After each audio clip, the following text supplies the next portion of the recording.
Alrighty, fellas and fellettes, welcome back to the Hot Damn Racing Team, and if you're new here, welcome. Alright, this is going to be a part 2 or the part 2 video of my remote mount turbo oiling system, feed and return complete system. This will work on basically any vehicle with a remote mount turbo setup with a couple minor changes maybe on how you get the feed and return. Alright, everything else should work. Of course, you're going to have to change the sizes and lengths on the hoses. This setup is for crew cab Ram 1500 Hemi truck. All right, so we're not wasting too much time. Let's get started on number 1. A lot of you already seen part 1, so if you've seen part 1, you're kind of already familiar with number 1, oil return crankcase adapter. That is right here on the diagram, and sorry, trying to reach over this lifted truck. That is right here. This is your crankcase adapter. You're gonna replace the oil fill cap. All right, this is probably number 2. That's the 10AN 90 female elbow. All right, that's this piece right here. Next, number 3 is your Y. 10AN all the way around on that Y, female. That's this piece, excuse me guys, right here. Okay, next piece is gonna be number 4, and that is the 10AN 90 to 10AN straight 10-foot hose. It's your return hose. All right, it's gonna be this hose here, which is pretty long. I'll show you here in a second, and that connects to all these pieces and then the pump. So that 90, the 90, you can hardly see it here. There it is. That's the 90 side of the hose. Okay, that hose runs down behind the engine, and it has fire wrap. This is not the one in question. There's one behind it somewhere there. There it is. That has fire wrap on it. So we have the headers right here. You see there's fire wrap on hoses. Going down around. This hose is not the quality hose, but the quality hose is on the paperwork already priced up. I'll eventually get this quality hose. It comes all the way down around, easy to run to the pump and from the turbo. Okay, so here is that line right there. Ooh, excuse me guys. Yeah. Okay, and that was the number 4. All right, number 4 is 10 feet long on this truck here. Okay, next, number 5. I'm going to show you where that is at. Number 5 is, that's going to be our 10AN male. Sorry about the focusing. Okay, it's going to be in and out here. 10AN male to male check valve. All right, that's so the oil can go only one way. It's, so when you turn the truck off or your vehicle off, the vehicle does not come back in and fill the turbo. This turbo system, or this oil system, will help out with, will basically should cure any smoking, oil leaking from your exhaust or intake, and it'll cure the hard starts, and that's the oil getting through the intake to your spark plugs. All right, and the sucker don't want to start up very well. Check valve. This is that straight part, the end of number 4, and here is your check valve. The next piece which you should be talking about is female to female 10AN coupler. Let me go ahead and bring this deal down here. Probably be a lot easier, right? Instead of back and forth. And that number 6, right there, female, what I just pointed out, is the female to female coupler. All right, so perfect, we're rolling along pretty good. All right, and the next, number 7, is gonna be 10AN male to male oil filter. Oil filter, very important. It's in the location it's in, just in case you have a catastrophic failure anywhere. Big chunks don't go back to the engine, okay?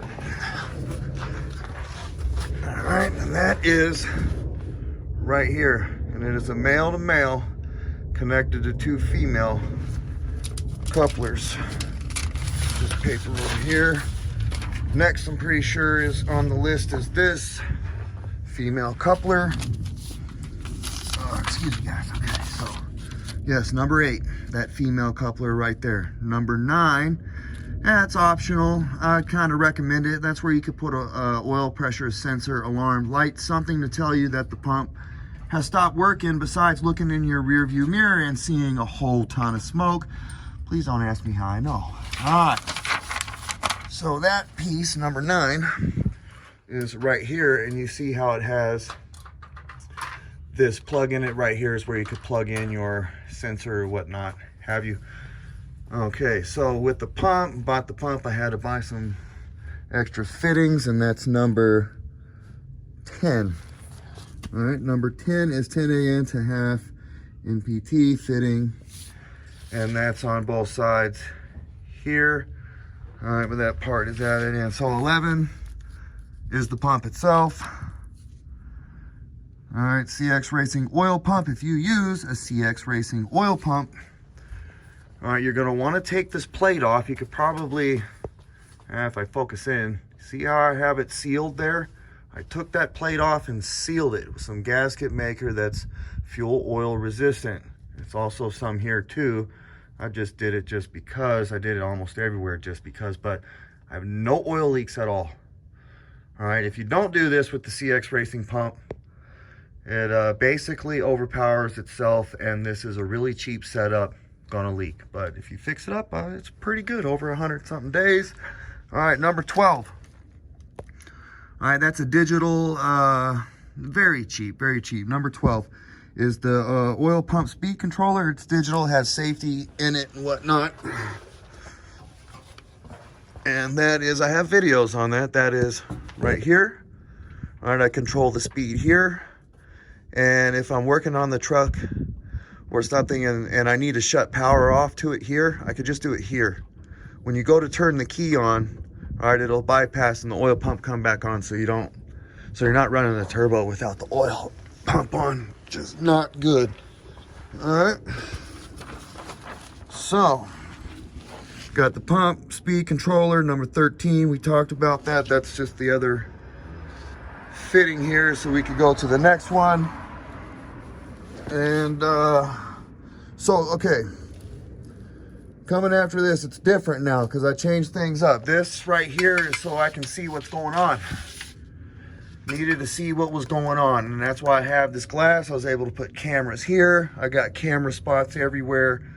I watched this until the oil was doing what I wanted it to do. All right, and then I also have other indications of how I know there's problems. I'll show you that here in a second. But I eliminate all this because you're not going to need this, and this is going to be hard to find. You know, it's not going to be worth the effort to try to find this right now. You know, put it together and use it. You know, unless you really, really, really wanted to, and if that's what you wanted to do, you know. To be honest, that's going to be a hard deal to locate. So what I did was I got a quality line. I showed you guys that before. It replaces from here to here. And what I had this T for, if you're looking at that, this was going to be a relief if I needed it. Don't need it. So we got one line, and that's going to be 14. All right, and I showed you guys that line. I think I showed you it in part 1 too. 14, and then you got 15, which should be supplied. Right here is 15. All right. Oh, come on, wind. Yeah, 15. This should be supplied with your turbo. All right, and if not, it's easy to get. It's a 10 AN adapter for a turbo. Pretty easy to locate. Now, you see this right here? This is one of the issues this oil system cures. What was the final cure ended up being it's dry now. It used to kind of stay a little damp. Was the oil pressure regulator. The oil pressure was just way too high when it was at cold idle, which is it's idling higher. It's way too high at cruising and way too high, way too high at wide open throttle. So that had to be taken care of. I took care of that with the oil pressure regulator. All right, and we'll check that out here in a minute. See what I'm going to do. The oil can't go more than 40 psi. I'm going to clean this up I haven't done this yet because I wanted to show you this in this video, something that this system takes care of. It's going to take care of this. I've done a lot of R&D and a lot of research, talked to a lot of people about this setup, and we got it. This is a thumbs up, sorry.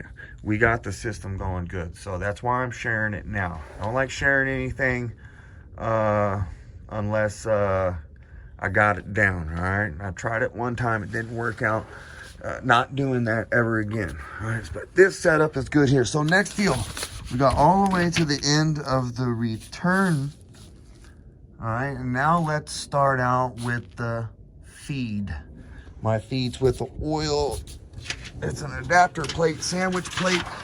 I have, excuse me, the T-fitting, but the T-fitting to me was just a little ridiculous and unsafe. It's like having a big rod sticking out, getting ready to get broke off, and then you ain't shutting that oil down. All right, and that's not a good deal. So I went with the sandwich plate and oil filters. All right, apologize if this is, I really hope this video helps out. Really busy guy, so I'm doing what I can here for you. So now we're at the feed spot. We just did the return. All right, feed, I'm using the sandwich plate. All right, that's number 16. I'm using the glow shift one, working out pretty good. Let's, kicking stuff down. Let's see if we can take a quick gander at that.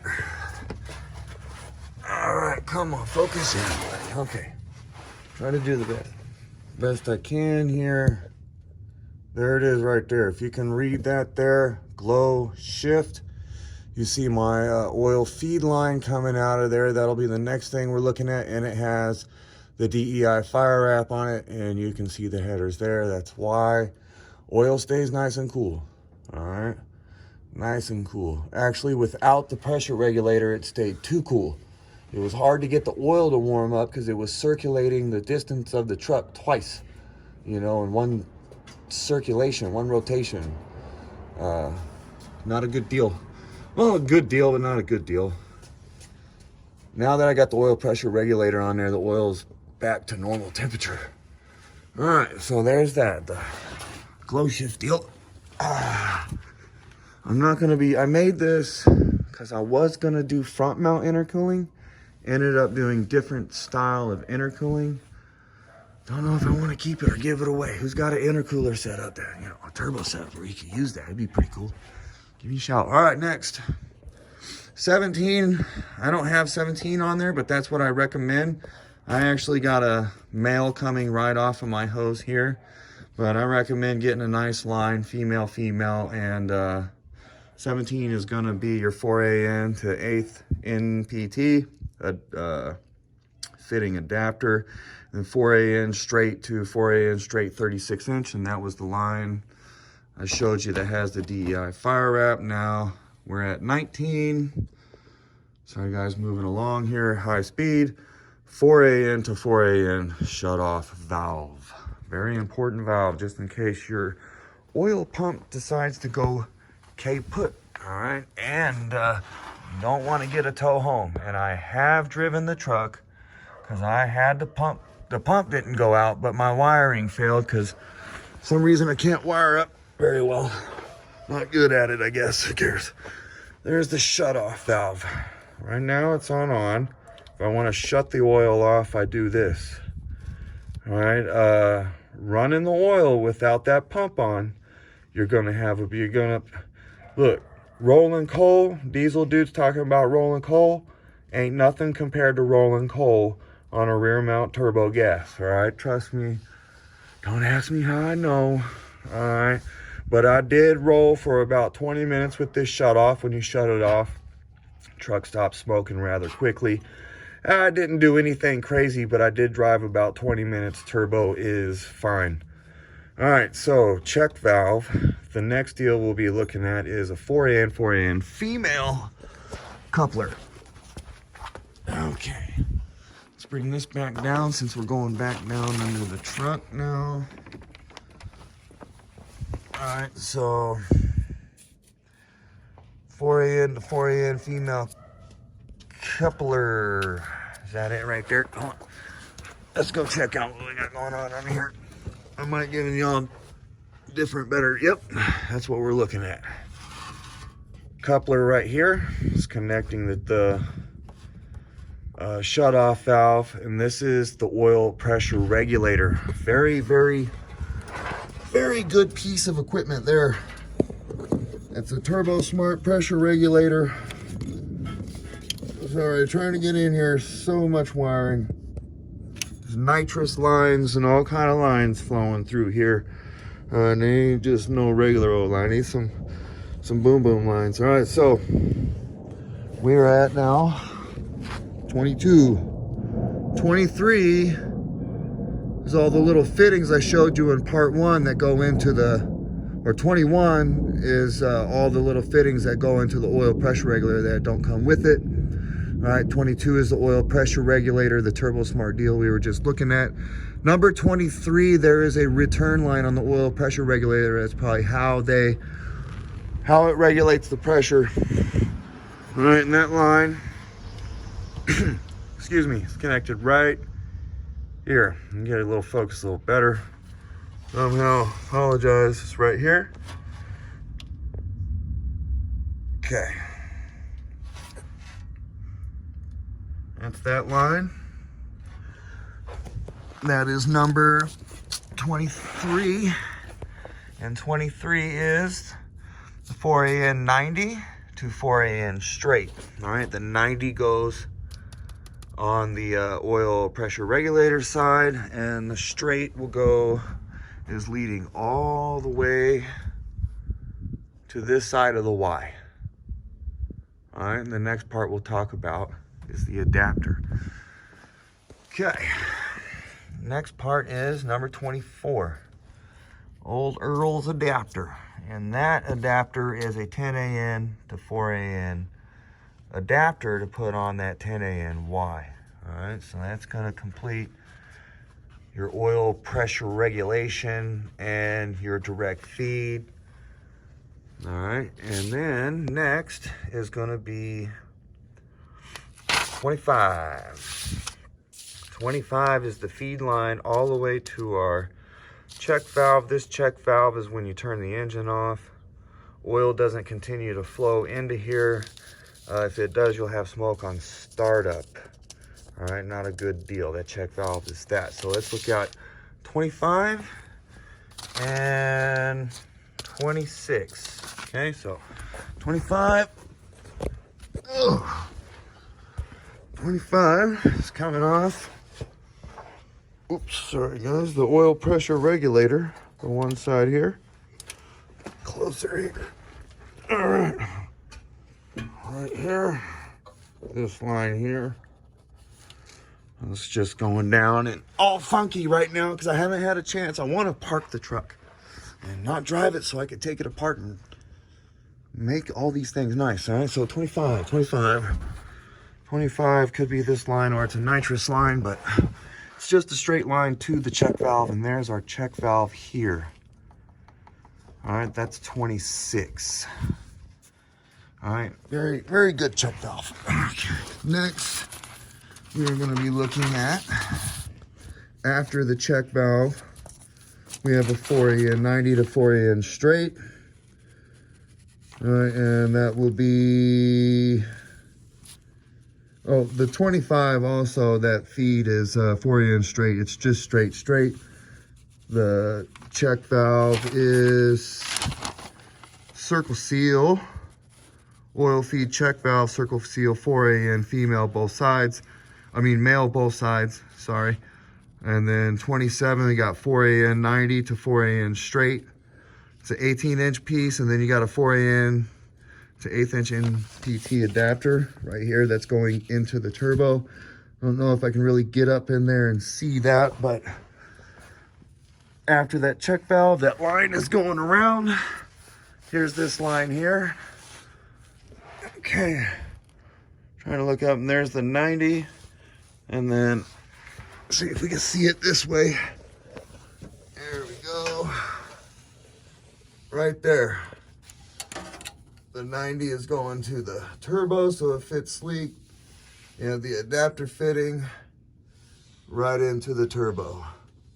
Feed, return. All right, I think that's it right there, guys. Oh man, that is gonna be all the parts and where they are at. It's kind of easy and simple. If the video's going too fast for you, you can kind of slow it down a little bit. All right, just kind of basic, and this will work really good on any vehicle with a rear mount turbo setup. All right, the only differences are gonna be this. All right, you might use the same, like a sandwich plate style setup, but it's definitely gonna be a different model number than what I'm using. And then if you're going to use the crankcase adapter, definitely going to be a different model number. All right, everything else will be exactly the same after that, pretty much. All right, hot damn, hell yeah. Wow, these videos be getting long. Simple deal, works really good. Now that I have made this video, I wanted to knock this video out so I can show you that little bit of residue underneath the turbo. Oh, another thing I want to show you, and definitely you got oil problems, blow off valve. You will get oil. All right, I don't have it happening no more at all, but it did. All right, and that's why we're at the point we're at now, or how we got to the point we're at now is I went through and fixed it. All right, so I had oil coming out that blow off valve, oil blowing through the seals in the turbo. All right, because the pressure was way too high. And I mean, I could have turned the pump up super crazy, but pressure was probably just still too high. It's just really, really insanely high pressure, causing massive cavitation. All right, which a little bit's no problem. But trying to get that oil out of there, the cavitation, make it a little bit of a problem. Pulling out more air than oil, if anything, not good. But yeah, that's another deal there. Oil coming out of the blow-off valve, oil coming out of the exhaust, smoke, all that stuff. This will take care of that. All right, and if it's not a Ram truck, then there'll be some minor changes. And check this out right here. You can eliminate this whole setup right here if you desire, of course, and go straight to the oil pan. All right, make sure these two lines here, I have them like this for a reason. You do not want to take this line and directly hook it to the other return line, vice versa. They got to be at the end at a place where there isn't going to be any type of back pressure on that oil, okay? If I got this line connected to this line, and there's, a lot of pressure is coming through here and it's forcing its way back through here, the oil pressure regulator won't work. All right, that's how that works. So if you do that, make sure you just give yourself 2 separate ports for the oil pressure regulator and your return from the turbo. Hey, hot damn, hell yeah, y'all the baddest. Whew. It's gonna be a good long journey getting this truck to where I want it. IRS just hit me for the $8,700. Holy moly. Them is some jerks, I'll tell you what, right there. All right, hot damn, hell yeah, y'all the baddest, get some. All right, that is my HDRT hot damn racing team turbo remote mount oil system setup type deal. All right, get some.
guys.